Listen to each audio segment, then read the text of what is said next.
Bacaan dari kitab kedua Raja-Raja. Naaman, panglima Raja Aram, adalah seorang terpandang di hadapan tuannya dan sangat disayangi. Sebab oleh dia Tuhan telah memberikan kemenangan kepada orang Aram. Tetapi orang itu, seorang pahlawan tentara, sakit kusta. Orang Aram pernah keluar bergerombolan dan membawa tertawan seorang anak perempuan dari negeri Israel. Ia menjadi pelayan pada istri Naaman. Berkatalah gadis itu kepada nyonyanya, "Sekiranya Tuanku menghadap nabi yang di Samaria itu, maka tentulah nabi itu akan menyembuhkan dia dari penyakitnya." Lalu pergilah Naaman memberitahukan kepada tuannya, katanya, "Begini-beginilah dikatakan oleh gadis yang dari negeri Israel itu." Maka jawab Raja Aram, "Baik, pergilah dan aku akan mengirim surat kepada Raja Israel." Lalu pergilah Naaman dan membawa sebagai persembahan 10 talenta perak dan 6.000 sikal emas dan 10 potong pakaian.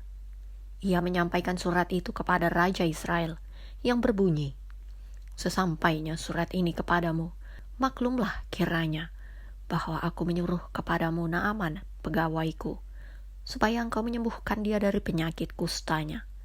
Segera sesudah Raja Israel membaca surat itu, dikoyakkannya lah pakaiannya serta berkata, "Allahkah aku ini yang dapat mematikan dan menghidupkan, sehingga orang ini mengirim pesan kepadaku, supaya aku sembuhkan seorang dari penyakit kustanya?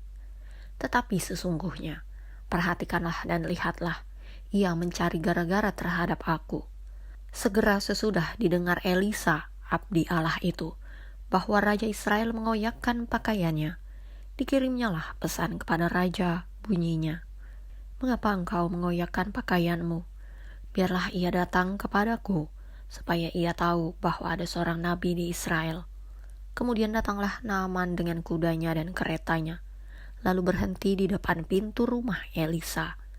Elisa menyuruh seorang suruhan kepadanya mengatakan, "Pergilah mandi 7 kali dalam sungai Yordan, maka tubuhmu akan pulih kembali, sehingga engkau menjadi tahir." Tetapi pergilah Naaman dengan gusar sambil berkata, "Aku sangka bahwa setidak-tidaknya ia datang keluar dan berdiri memanggil nama Tuhan Allahnya, lalu menggerak-gerakkan tangannya di atas tempat penyakit itu, dan dengan demikian menyembuhkan penyakit kustaku. Bukankah Abana dan Parpar, sungai-sungai Damsik, lebih baik dari segala sungai di Israel? Bukankah aku dapat mandi di sana dan menjadi tahir?" Kemudian berpalinglah ia dan pergi dengan panas hati. Tetapi pegawai-pegawainya datang mendekat serta berkata kepadanya, "Bapak, seandainya nabi itu menyuruh perkara yang sukar kepadamu, bukankah Bapak akan melakukannya? Apalagi sekarang ia hanya berkata kepadamu, 'Mandilah dan engkau akan menjadi tahir.'" Maka turunlah ia membenamkan dirinya 7 kali dalam sungai Yordan, sesuai dengan perkataan abdi Allah itu. Lalu pulihlah tubuhnya kembali, seperti tubuh seorang anak, dan ia menjadi tahir. Kemudian kembalilah ia dengan seluruh pasukannya kepada abdi Allah itu. Setelah sampai, tampillah ia ke depan Elisa dan berkata, "Sekarang aku tahu bahwa di seluruh bumi tidak ada Allah kecuali di Israel.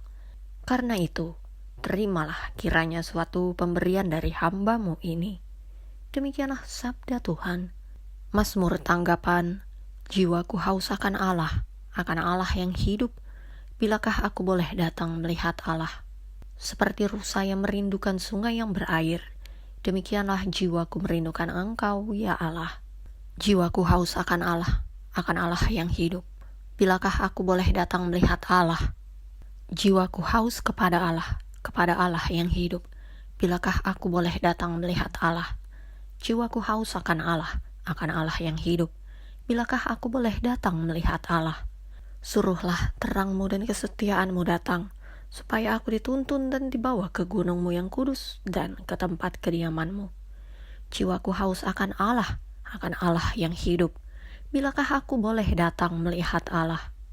Maka aku dapat pergi ke mezbah Allah, menghadap Allah, yang adalah sukacitaku dan kegembiraanku, dan bersyukur kepadamu dengan kecapi, ya Allah, ya Allahku.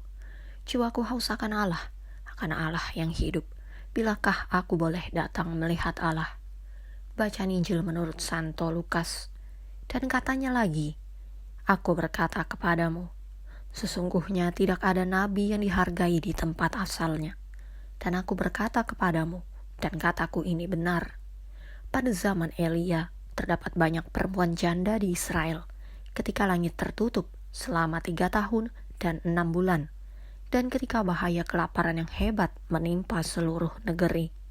Tetapi Elia diutus, bukan kepada salah seorang dari mereka, melainkan kepada seorang perempuan janda di Sarfat, di tanah Sidon.